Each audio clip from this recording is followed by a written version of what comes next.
President Trump's financial records will stay private for the time being after a mixed verdict from the U.S. Supreme Court.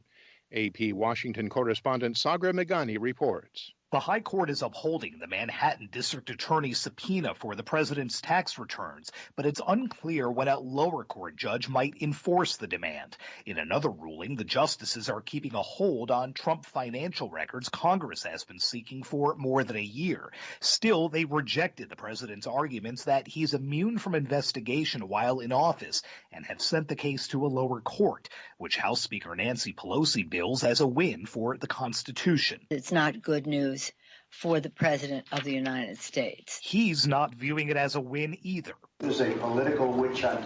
It just continues. It's been from before I got here. Still, the rulings mean his opponents are unlikely to see his potentially embarrassing records before the election. Sagar Meghani, Washington. The World Health Organization said Thursday it was setting up an independent panel to review its handling of the COVID-19 pandemic and the response by governments. WHO Director General Tedros Adhanom Ghebreyesus says that the pandemic is a time for self-reflection and to look at what went right and what went wrong. This is a time for self-reflection, to look at the world and to find ways to strengthen our collaboration as we work together to save lives and bring this pandemic under control. The announcement follows strong criticism by U.S. President Donald Trump, who accused the WHO of being China-centric, and the U.S. notification on Tuesday that it was withdrawing from the UN agency in a year's time. One of South Korea's most prominent elected officials, Park Won-soon, the longtime mayor of Seoul, was found dead by police on Friday after he was reported missing by his daughter amid a criminal probe of alleged impropriety. Reuters' Freddie Joyner has more. The Seoul Metropolitan Police Agency said the mayor's body was found at Mount Bugak in northern Seoul around midnight, near where his phone signal had last been detected. The agency did not give a cause of death.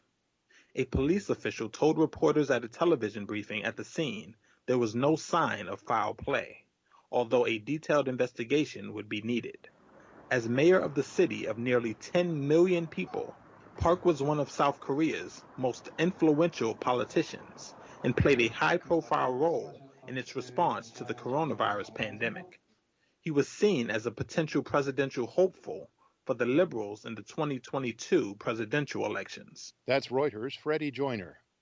People who illegally upload movies can keep their full personal data to themselves.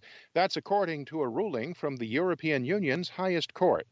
AP's Karen Chamas reports. The ruling means online platforms do not have to reveal personal information such as email addresses, phone numbers, or IP addresses of users who illegally share copyright material.